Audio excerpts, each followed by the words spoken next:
Morning class. Today's our new chapter is emerging modes of business. Emerging modes of business क्या है? आजकल क्या है, हमारा जो बिजनेस है वो छोटे लेवल पे नहीं रह गया, वो एक बड़े स्तर पे पहुंच गया। इस कारण से क्या होता है कि जो भी चीज़ें हैं अब छोटे टर्म में ना रह के वाइडर टर्म में यूज़ की जाने लगी। इसको और बेटर करने के लिए, अपने बिजनेस को और बेटर करने के लिए आजकल हम इंटरनेट का माध्यम लेते हैं। तो इंटरनेट के थ्रू जो हम बिजनेस करते हैं, ठीक है, उसको कहते हैं ई बिजनेस। क्या कहते हैं? ई बिजनेस, ई कॉमर्स और बिजनेस प्रोसेसिंग और business process outsourcing.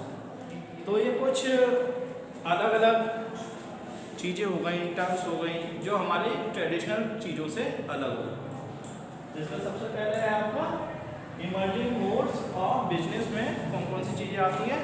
E commerce, ई बिजनेस और BPO, business process outsourcing. Next है आपका पढ़ते हैं कि meaning and scope of E business.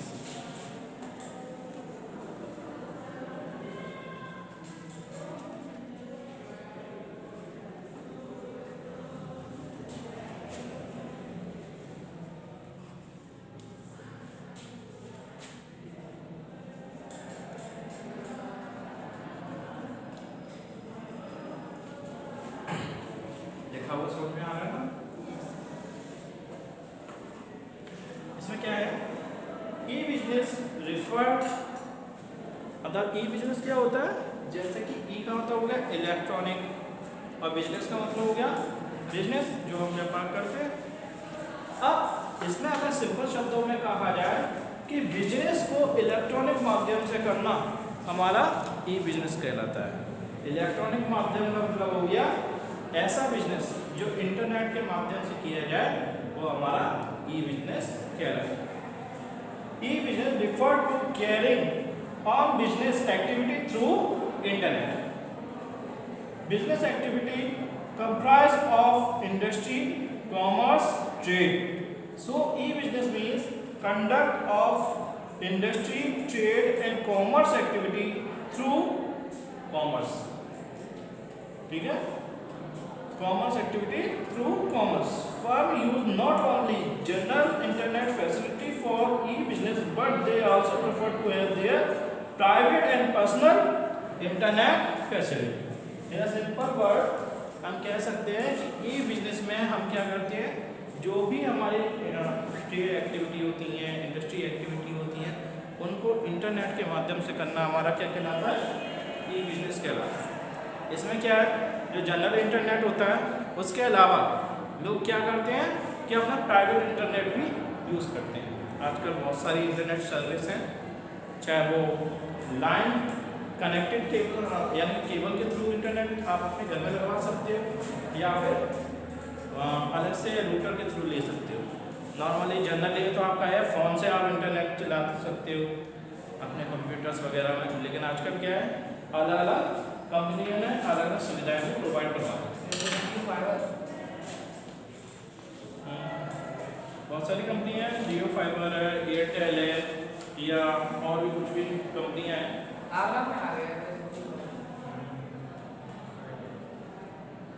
Scope of E business. अब ई बिजनेस की स्कोप क्या है? तो ई बिजनेस एक क्या है, वाइडर टर्म है। इसको अलग अलग सेक्टर में डिवाइड कर सकते हैं। तो सबसे पहली चीज़ है इसमें बिजनेस टू बिजनेस कॉमर्स। लेकिन इससे को थोड़ा सा और समझने के लिए थोड़ा पढ़ लेते हैं इसको कि ई बिजनेस के स्कोप में कौन कौन सी चीज़ें आएंगी। The e business include carrying on planning, organising, marketing, production etcetera electronical through internet. There are various people and parties involved in the electronic transaction. It means कि जो भी एक्टिविटी है इंटरनेट से करना वो हमारा ई बिजनेस का पार्ट हो गया, और इसमें बहुत सारी पार्टियां इन्वॉल्व होती हैं। अब कौन कौन से लोग इसमें इन्वॉल्व होते हैं और किस तरीके से इन्वॉल्व होते हैं वो हम यहाँ पढ़ेंगे। तो इसमें पहला पॉइंट है B2B कॉमर्स।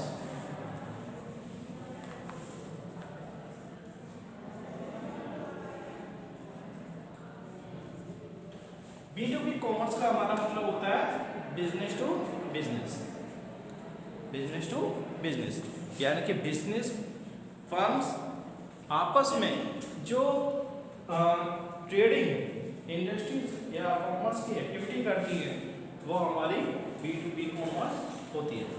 लेकिन ये ट्रेडिंग कैसे होती है? इंटरनेट के माध्यम से, ऑनलाइन तरीके से। इसमें creation of utility, collaboration, commercial negotiation, inviting tenders, distribution of goods from manufacturer to various distributor. इसमें आप सीधे सीधे समझ लो कि अगर आप मैन्युफैक्चरर हो, ठीक है, आपने ऑनलाइन माध्यम से ये कहा कि मैं मेरा मैन्युफैक्चरिंग का काम है, आप अपने लिए ऑनलाइन मैन्युफैक्चरिंग करवा सकते हैं। तो मैंने ये चीज़ किस पे डाली? नेट पे डाली, ठीक है। नेट से बहुत सारे वेरियस क्वेरी आई, जिनमें से एक दो ऑर्डर मुझे सेलेक्ट हो गए। एग्जाम्पल ले लेते हैं, ठीक है। शूज़ का एग्जाम्पल ले लेते हैं। मैं मैन्युफैक्चरर हूँ, मैंने शूज़ बनाने के लिए कि मेरे पास पूरा सेटअप है फैक्ट्री का, आप ऑनलाइन ऑर्डर दे सकते हैं और मैं आपको ये आर्टिकल जो मैंने डिस्प्ले में ऑलरेडी लगा रखे थे मैं आपको प्रोवाइड करवा सकता हूँ। इन केस आपको अपना पर्सनल मॉडल भी बनवाना है, मैं उसको भी डेवलप करके दे सकता हूँ। तो मेरे पास बहुत सारी क्वेरी आई। तो कुछ लोग ऐसे थे जो इंटरनेट के माध्यम से ही अपना सेल करते थे। उन्होंने अपना फ्लिपकार्ट या अमेजन वगैरह पे इंफॉर्मेशन दे रखी है कि हमारे पास ये शूज़ अवेलेबल है, आप इन्हें खरीद सकते हो। तो वो क्या थे? वो भी क्या थी?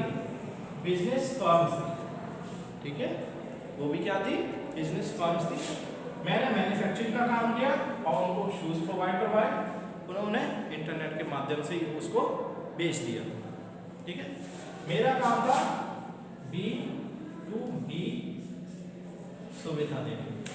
तो यहाँ पे मैंने क्या किया? मैन्युफैक्चरिंग तो अपने पास की, लेकिन मेरे पास ऑर्डर कैसे आया? ऑनलाइन तरीके से आया।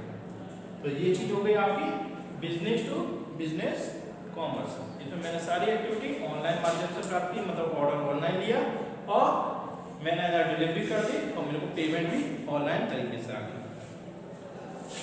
दूसरी चीज़ है आपकी B2C कॉमर्स।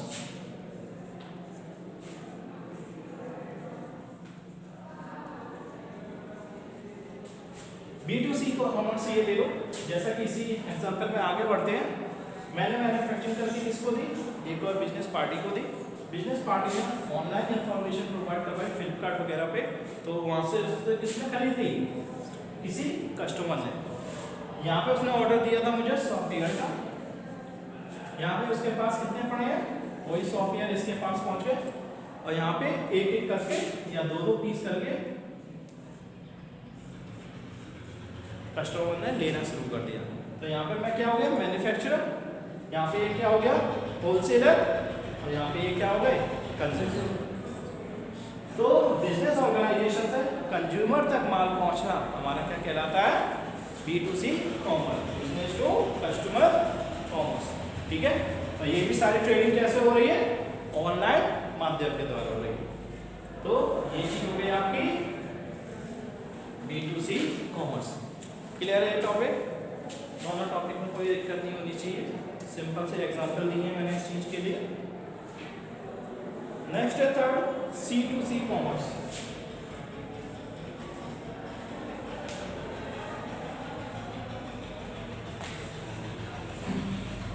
C2C कॉमर्स का मतलब हो गया कस्टमर से कस्टमर तक का व्यापार। अब ये नई चीज आ गई, कस्टमर कोई चीज बनाता थोड़ी ना है या ट्रेडिंग भी नहीं करता, कस्टमर से कस्टमर तक व्यापार कैसे होगा? तो इसके लिए सिंपल सा क्या है कि कुछ लोगों ने या कुछ ऑनलाइन लोगों ने वेबसाइट तैयार की है, ऑनलाइन वेबसाइट तैयार की है जिसमें ये इंफॉर्मेशन पहुंचाई गई है कि कस्टमर डायरेक्टली अपने माल को सेल कर सकता है। कौन सा माल? जो उसका ऑलरेडी यूज्ड है, ठीक है। एक कस्टमर से दूसरे कस्टमर तक माल पहुंचाना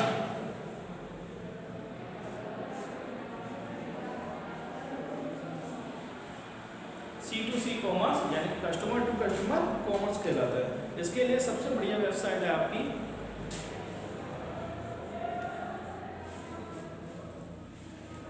सुना है, इसके बारे में तो सुना ही होगा OLX के बारे में। जो भी है आपके पास अनयूजेबल चीज़ है, एक्स्ट्रा चीज़ पड़ी हुई है, उसको आप OLX पे डालो और उसको बेच दो।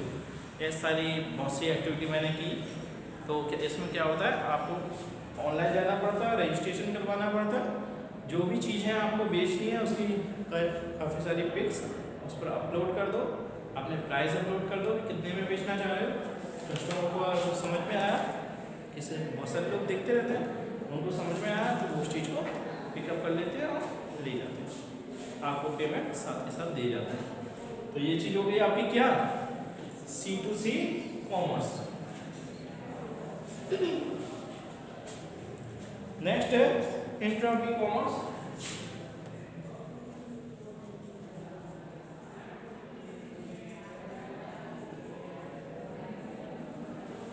इंट्रा बी कॉमर्स, अब ये नई चीज आ गई। तो ये चीज कौन सी हो गई,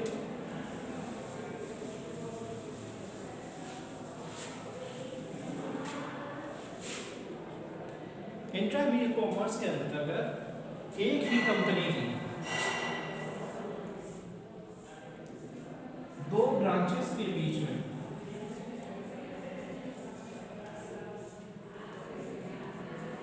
ट्रांजैक्शन को रिकॉर्ड माना जाता है। इंट्रा बी कॉमर्स एक ही कंपनी की दो ब्रांचेस के बीच में ट्रांजैक्शन हमारा क्या हो जाएगा, इंट्रा बी कॉमर्स कहलाएगा।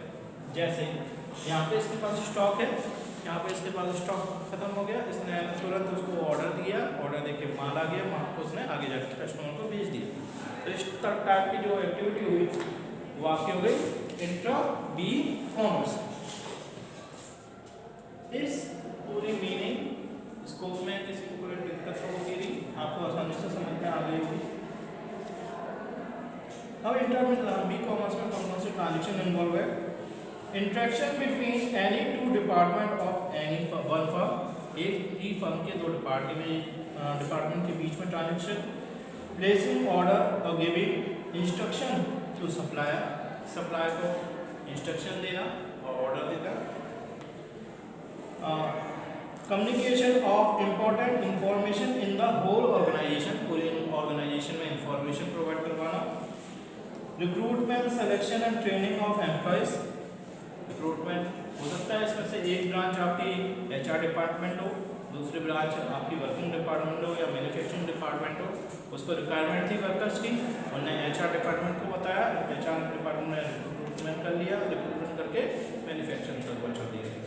तो ये क्या हो गया आपका recruitment selection and training of employees, reporting by employees to their manager, और ये इंफॉर्मेशन इसको पहुँचाई मैनेजर्स तक, पहुँचाई हेड तक।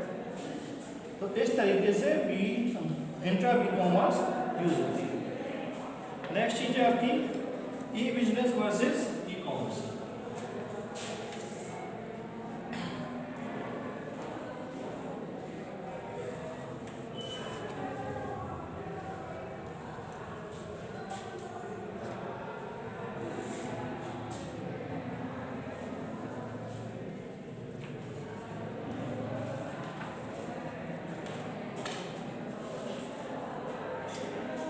ई बिजनेस क्या है, ई बिजनेस एक वाइडर टर्म है, ठीक है, उसके अंतर्गत हमारी एक छोटी सी टर्म है ई कॉमर्स। कॉमर्स में हमारी सारी एक्टिविटीज़ आती हैं, ठीक है, जो भी एक्टिविटीज़ जो हमारी कॉमर्स बिजनेस के अंतर्गत होती हैं वो सब किसका पार्ट होती है, ई कॉमर्स में आती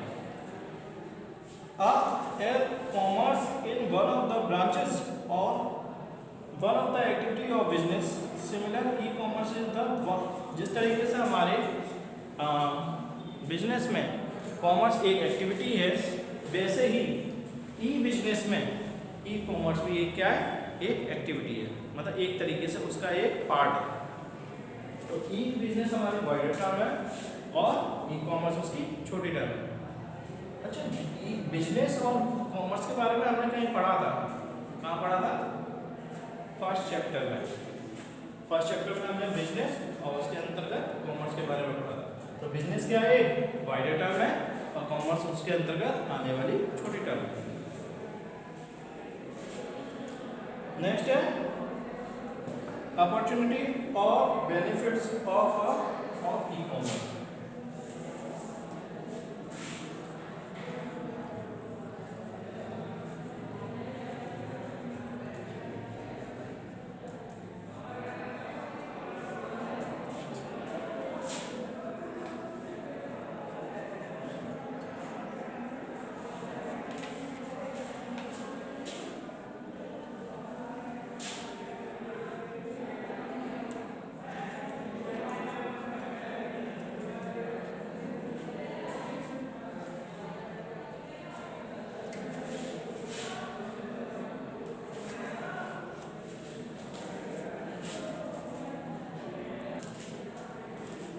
नेक्स्ट है आपका अपॉर्चुनिटी और बेनिफिट्स ऑफ ई बिजनेस।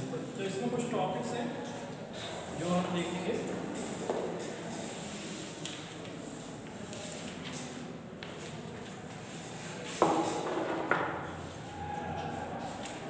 इसमें है easy to form and lower investment is required. पहला पॉइंट है इसमें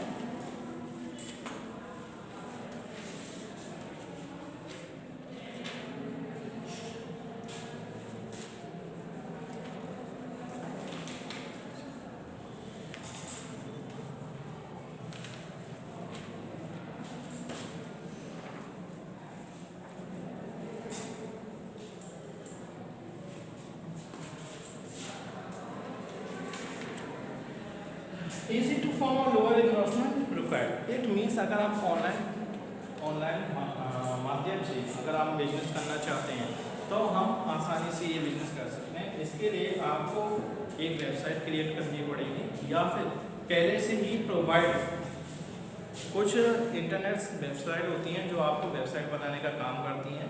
आप ऑनलाइन उनको ऑफर कर सकते हो, ऑर्डर दे सकते हो। वो आपके लिए जो भी बिजनेस अपॉर्चुनिटी है, जो भी बिजनेस आप स्टार्ट करना चाहते हो उसके लिए फॉर्मेशन दे देंगे, उसमें आपकी कॉस्ट भी कम जाएगी। दूसरी चीज़, ज़रूरी नहीं है कि आपको पूरा सेटअप लगाना पड़े।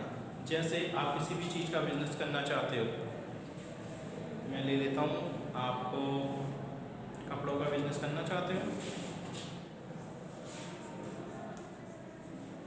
तो जो आपके पास वैरायटी है उनकी पिक्स खींच लो, ठीक है।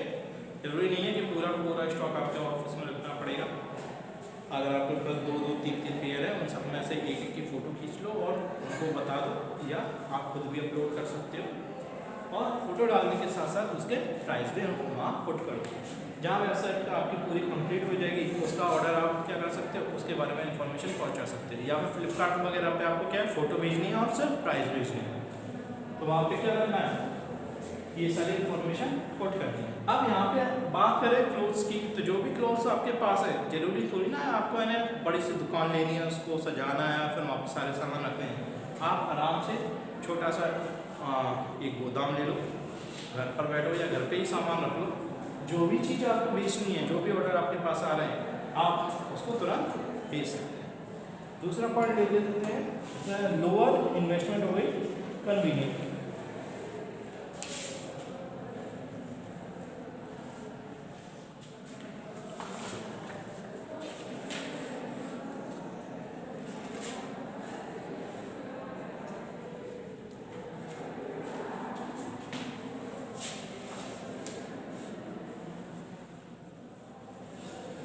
नेक्स्ट चीज़ है कन्वीनियंस। कन्वीनियंस का मतलब ये है कि इस तरीके का व्यापार क्या है, आप घर पर बैठ के आराम से कर सकते हो। ये नहीं है कि आपको इसके लिए अलग से कोई भागा दौड़ी करनी पड़ेगी कि पूरा सेटअप लगाना है। आप छोटे से अमाउंट के साथ सेटअप लगा सकते हो और घर पे बैठ के इस काम को कर सकते हो।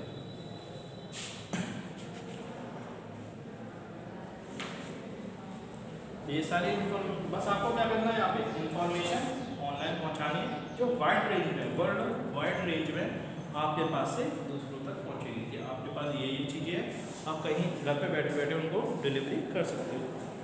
नेक्स्ट चीज़ है स्पीड।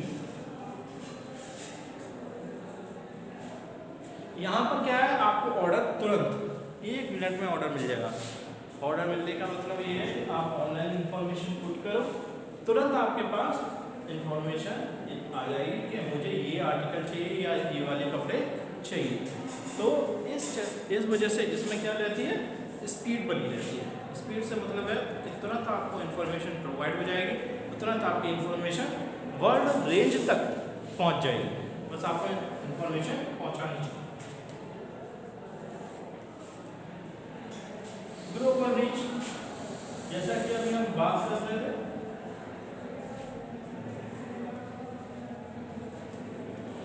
जो आपका मार्केट है वो कैसा है, यहाँ पर ग्लोबल है। अगर आप एक शॉप रख के कहीं बैठोगे तो आपका मार्केट कितना होगा, बस वो वर्किंग एरिया और उसके आसपास का एरिया होगा, ज़्यादा से ज़्यादा आप एक सिटी कवर कर लोगे। लेकिन इंटरनेट के माध्यम से आप क्या कर सकते हो, अपनी रीच को पूरी दुनिया में पहुंचा सकते हो। तो आपके पास जो मार्केट हो जाएगा वो कैसा हो जाएगा, पूरी दुनिया के लायक हो जाएगा। फिफ्थ पॉइंट है कॉस्ट सेविंग।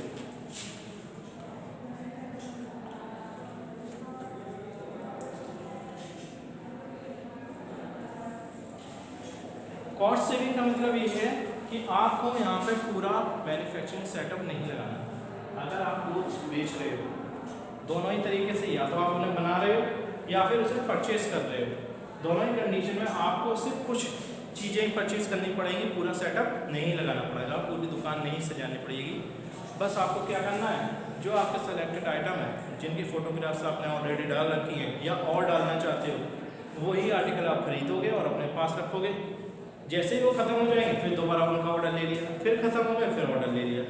तो पहले से ही उतना आर्टिकल आप तैयार करके रखोगे, तो इससे क्या है, आपकी कॉस्ट की सेविंग होती है। नेक्स्ट है मूवमेंट टुवर्ड पीपलिस्ट सोसाइटी।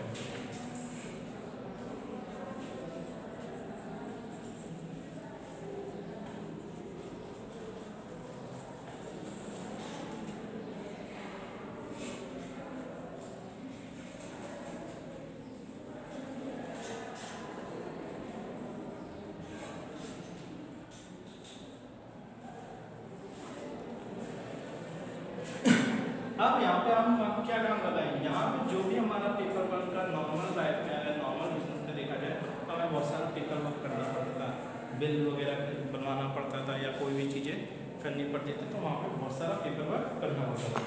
लेकिन ऑनलाइन माध्यम में आपको सारी चीज़ें क्या है, डिजिटल रूप में, डिजिटल रूप में वहाँ पे पेपरों का कोई यूज़ नहीं है। ऑनलाइन आपके पास ऑर्डर आया, आपने ऑनलाइन माल भेज दिया और ऑनलाइन ही उसका बिल भी भेज दिया।